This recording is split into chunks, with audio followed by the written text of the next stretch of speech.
What's up, Spicy Pepper?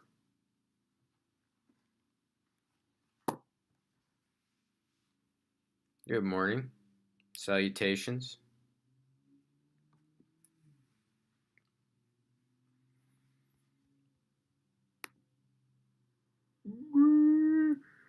I stayed up too late last night. I don't know why. I had no energy all day, and then it got to like 8 o'clock, and all of a sudden I had energy. So I just kept doing stuff.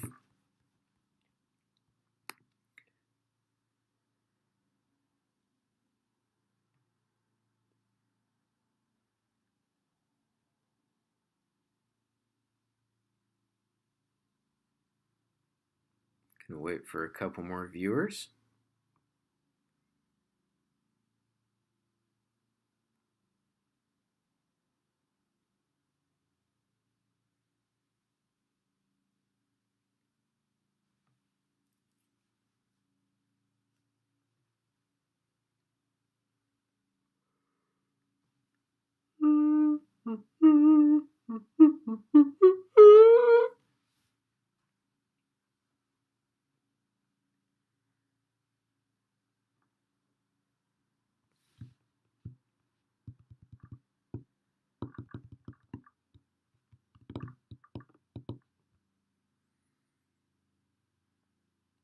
Dum dee dum dee dum dee dum.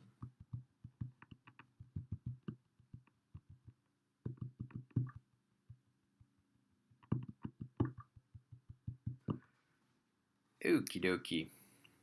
I guess no one else is gonna hop in, so I will go ahead and get started. So the last two lessons have been about torque. Today's lesson is going to be about something called rotational inertia, which is denoted by I. Also, it is called moment of inertia. So these are synonymous.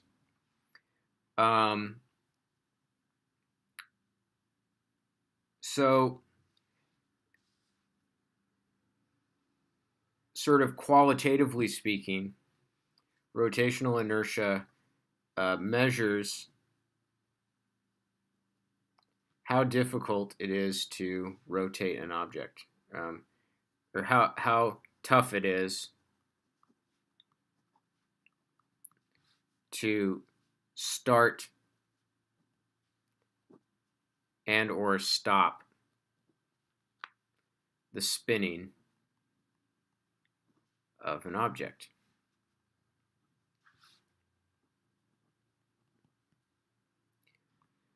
Okay.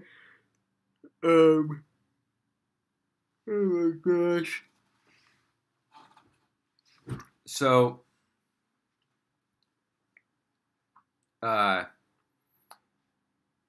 it measures how tough it is to start/stop the spinning of an object in the absence of friction.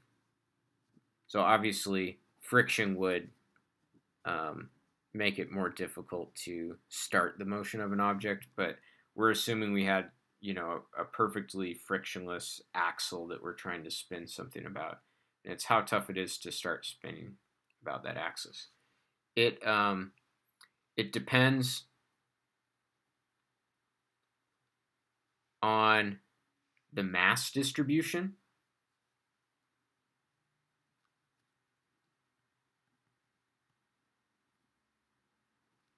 Okay.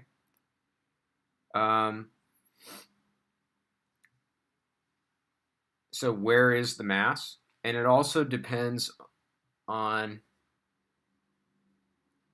the axis of rotation.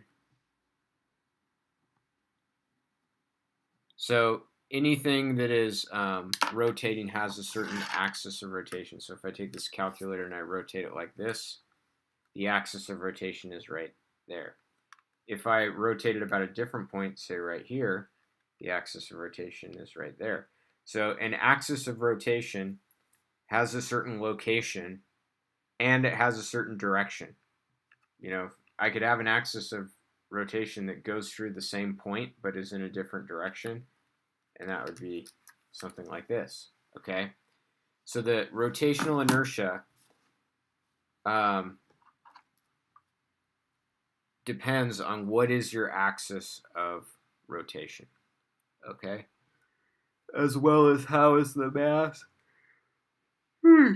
distributed about that axis.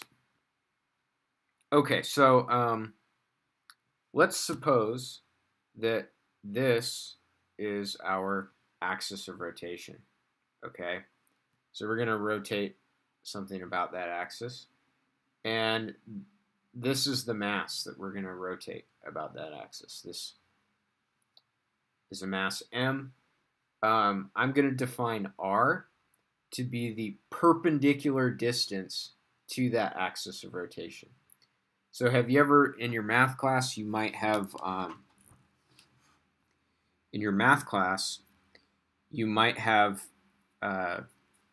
talked about the distance between a point and a line, and that's defined as the perpendicular distance. So that's what I mean, okay? So we're going to call that r. R is the perpendicular distance between the mass and the axis of rotation. We're treating the axis of rotation like a line, okay? Then the rotational inertia of that single mass is denoted by mr squared. Well, Mr. Buggers, come here, Mr. Buggers. Look at this happy dog. Look at this happy dog, oh Buggers. You happy dog. Bugger. Give me num num. See ya, man.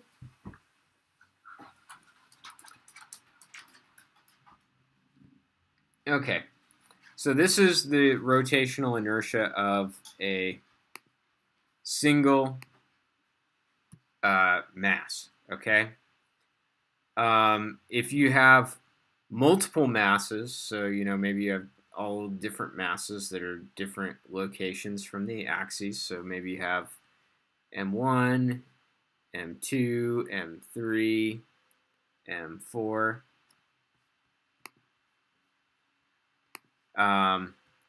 And these masses are different distances. So maybe this is R1, this is R2, this is R3. So notice how it's the perpendicular distance to the line, okay? R4. If you have multiple masses, the rotational inertia is sum over mr squared. So you add one for each term. Based on this definition, we can get the units of rotational inertia, which would be m, well, mass times radius squared. So that's going to be kilogram meters squared. All right.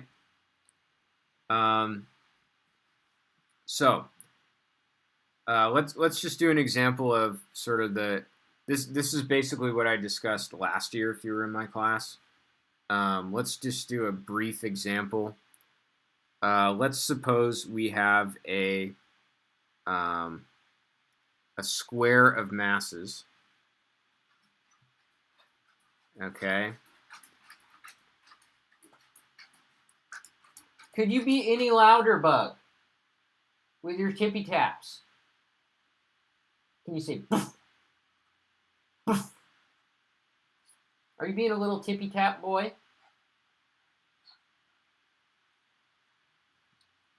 It's being a little tippy tap boy.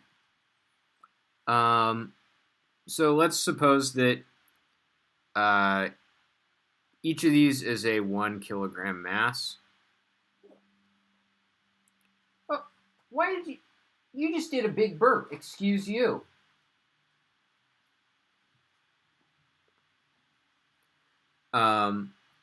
Okay, and so let's say that this square of masses has a side length of 3 meters. Okay? Now let's consider an axis of rotation, which I will call A, which points directly out of the page through the center of the square. All right?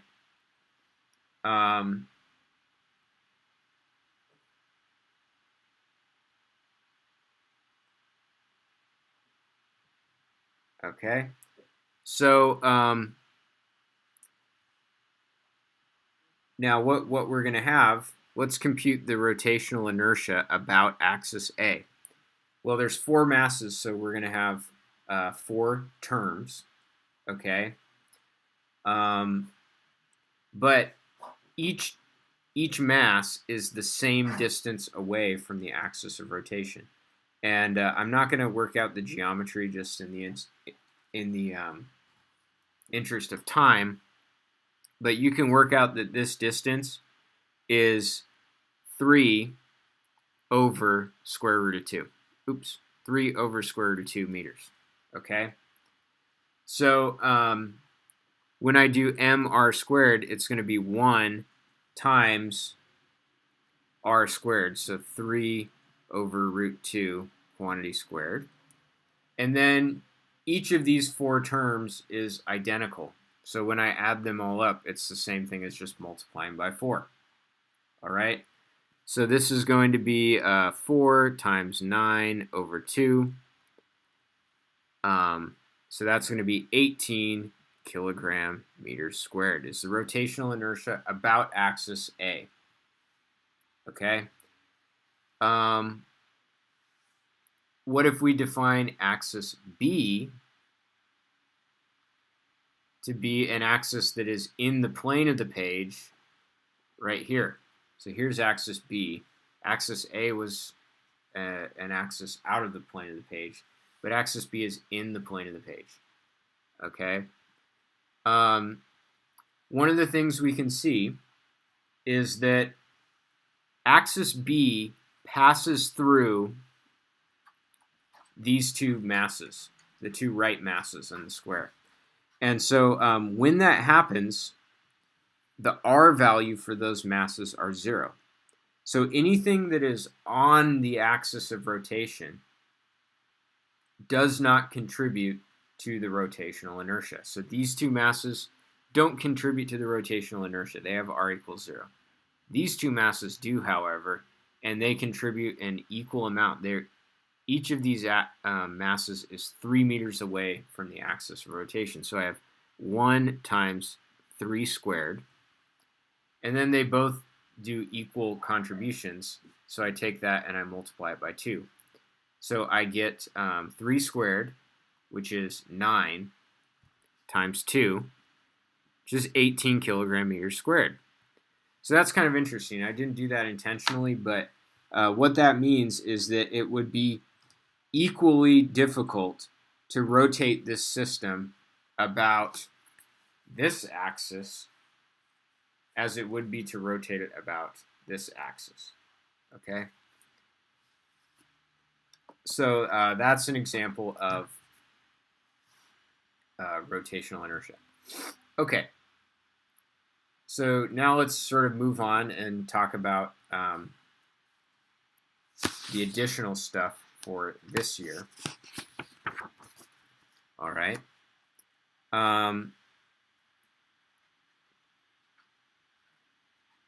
So how do we calculate rotational inertia of a non-uniform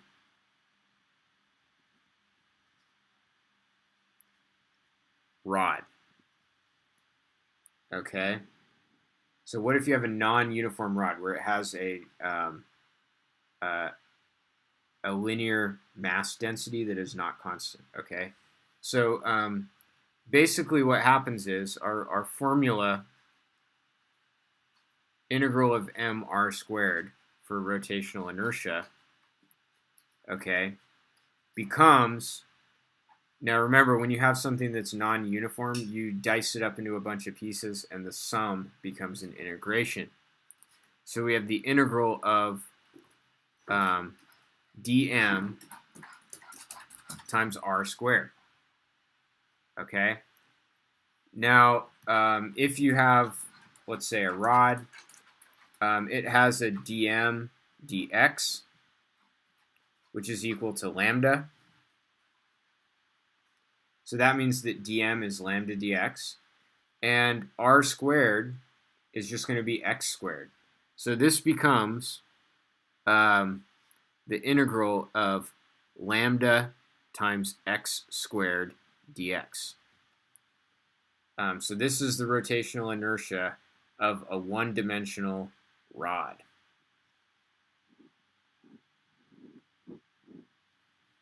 Okay. So let's do an example. Let's say a rod that extends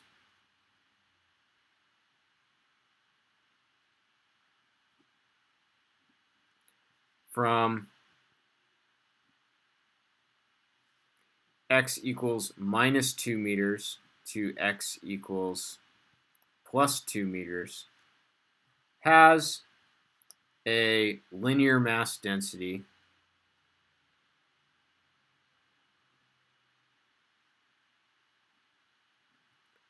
of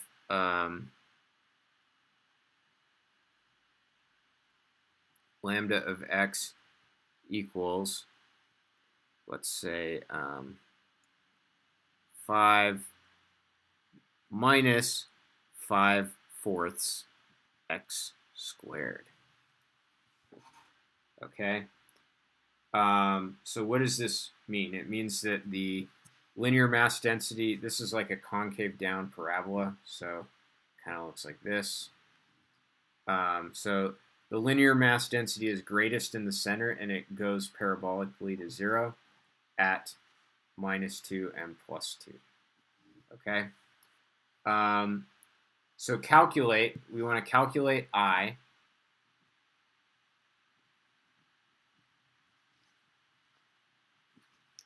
about an axis through x equals 0 and perpendicular to the rod. Okay, so if the axis passed through x equals 0 and it was parallel to the rod, then that would mean a rotational inertia of 0, because you would have this kind of a situation where all the mass is on the axis of rotation. So it's got to be perpendicular to the rod. So really what it boils down to is just doing this integral.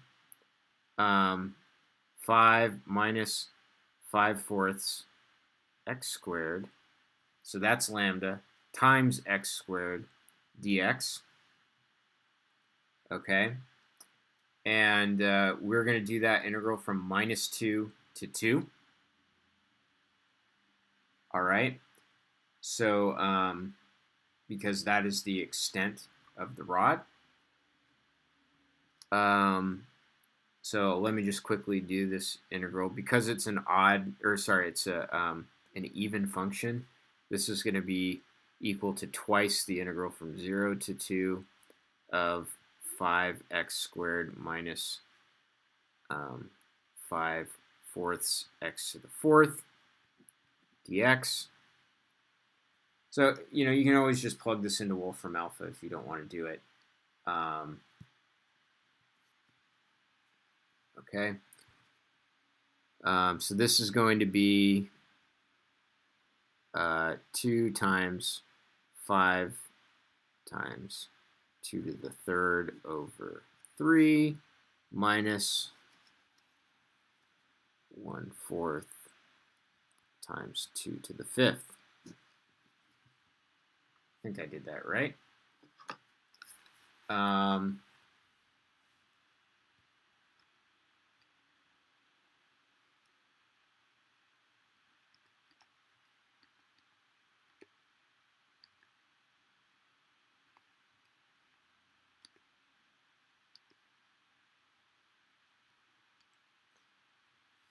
And I get a rotational inertia of 10.7 kilogram meters squared.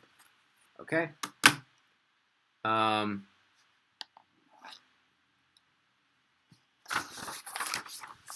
So the next example I want to teach you about is calculating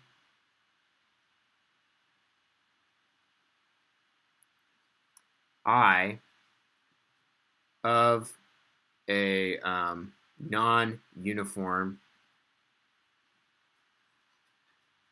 disk. So a disk,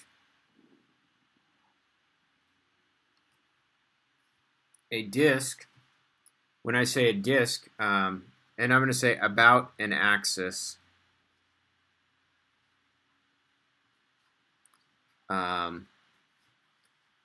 through and perpendicular to the center. So you have this disk. If you're looking at the disk from the top, here's the disk, here's the axis of rotation. If you're looking at it from the side, you're looking at the disk edge on, here's the axis of rotation. If you're doing a 3D view, here's the disk.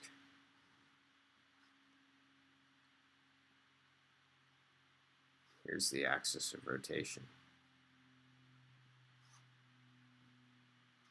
Okay? So what it boils down to is the rotational inertia is the integral of dm times r squared. So that still holds true. All right? However, when we're talking about a disk has a certain mass per area. So instead of a linear mass density, we have a mass per area of the disk. Okay? And so that is typically called sigma. So if it's mass per length, it's called lambda. If it's mass per area, it's called sigma. And if it's mass per volume, it is called rho. Okay, and that's pretty general in physics. So if something depends on, it's a length density, it's a lambda. If it's an area density, it's a sigma. And if it's a volume density, it's a rho. So if I take this, okay, and I multiply both sides by dA, I get that dm equals sigma dA. All right, so I can write this definition as the integral of sigma times r squared dA. But now we have to figure out, well, jeepers, what the heck does dA mean? All right, and that's where the fact that this is a disk comes into play. All right, so the area of a disk is pi r squared. So that means if I take the derivative, dA dr, I get 2 pi r. And then I multiply both sides by dr, and I get that dA equals 2 pi r dr. So this is actually the definition of dA. All right. So this ends up being the integral of sigma, okay, times, now we have r squared times a 2 pi r. So it's sigma times 2 pi r cubed dA. And so this is a formula for the inertia of a non-uniform disk about an axis through and perpendicular to its center. Okay, So let's do an example.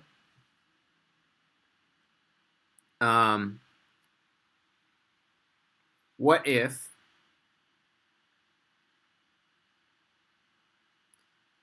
sigma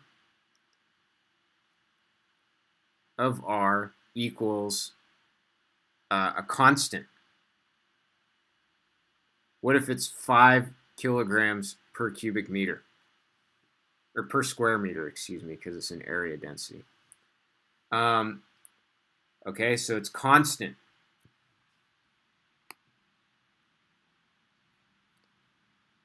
Oop. Thank you. That should be dr. Good catch.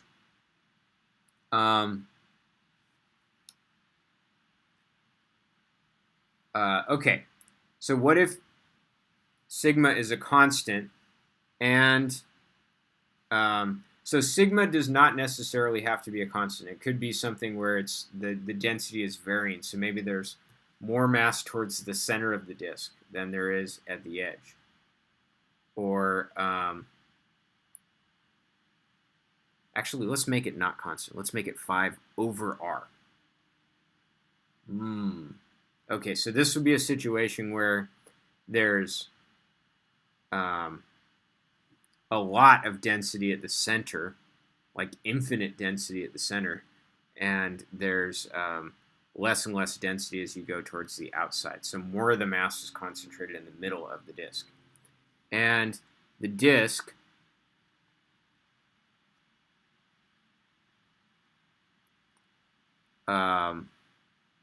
has radius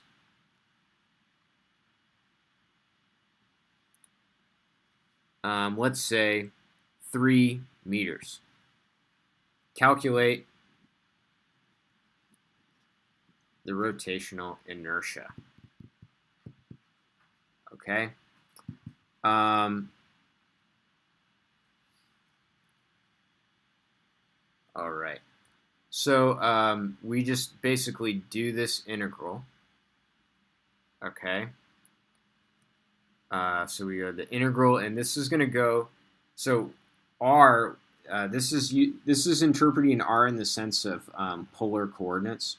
So r, the smallest value of r for this disk is 0, and the biggest value is 3. So our integral is going to go from 0 to 3 of 5 over r times 2 pi r cubed dr.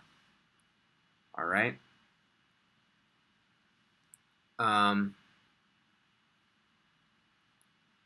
So that's going to be, let's see, the integral of 10 pi times 3 r squared dr. So this is going to be 10 pi over 3 times 3 to the third power. So that's going to be 90 pi kilogram meters squared is the rotational inertia about the axis through its center. Okay? So the last thing I want to talk about today is what if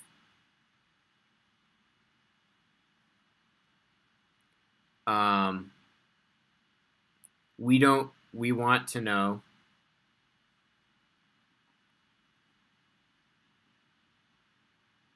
I about a different axis.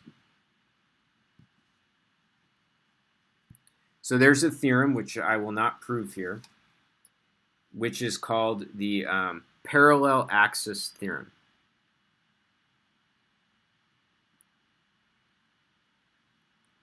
Okay. It's called the parallel axis theorem. And here's what it has to do with. Let's say you have a blob. Okay. And here is the center of mass of the blob. Okay.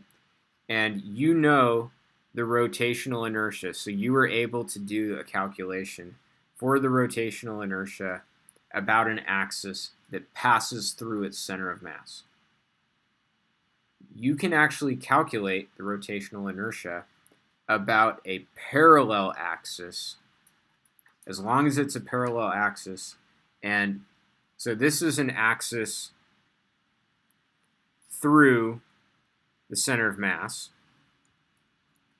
This is an axis not through the center of mass, but parallel to it. Okay? And the shift between those axes is d. Okay? So it's an axis that is shifted by a distance d. So what the parallel axis theorem says is that rotational inertia about this axis is equal to the rotational inertia that you calculated for the axis that goes through the center of mass, plus the total mass times d squared. Okay? So that's called the parallel axis theorem, and I will not prove it here, but it is possible to show that. Maybe if you ask me during office hours, I can show you. Okay? In particular, what this says is that we get this. Notice how this term is increasing as the smallest value that this term can take is 0, and it increases the larger d is. So the further the axis is shifted away from the center of mass, the larger the rotational inertia. So what this a corollary of this theorem, if you will, is that you get the smallest possible rotational inertia if you rotate the thing about an axis through the center of mass. So it's easiest to rotate something if you rotate it about its center of mass. Okay? So let's suppose that, let's do an example. Okay? What is the rotational inertia about an axis through the edge of the disk in the previous example?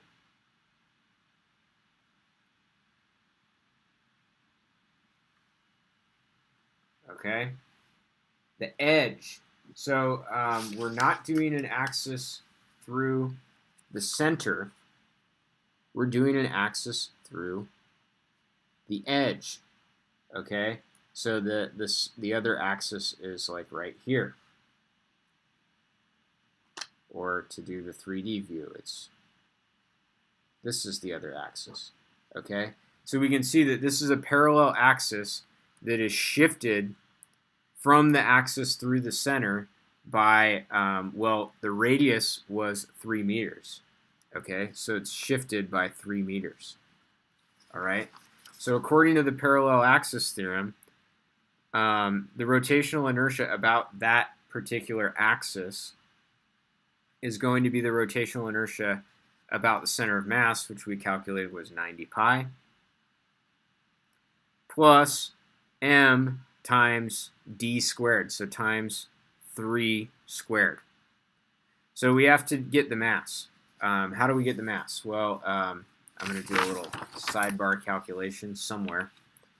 The total mass is going to be the integral of dm, which is going to be the integral of sigma dA, which is going to be the integral of sigma times 2 pi r dr.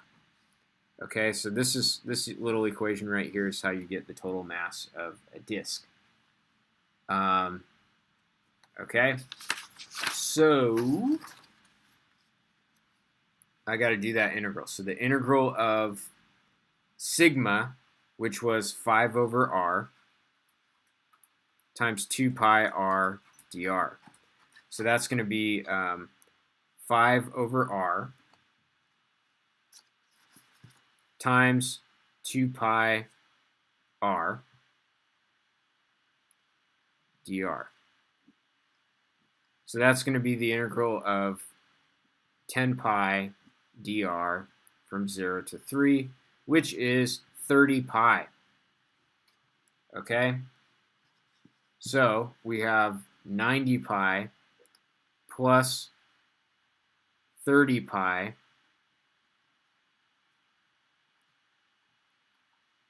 times 3 squared. So whatever that is. So the parallel axis theorem is a handy-dandy theorem. You should use it when you get the chance. So that is my lesson for today.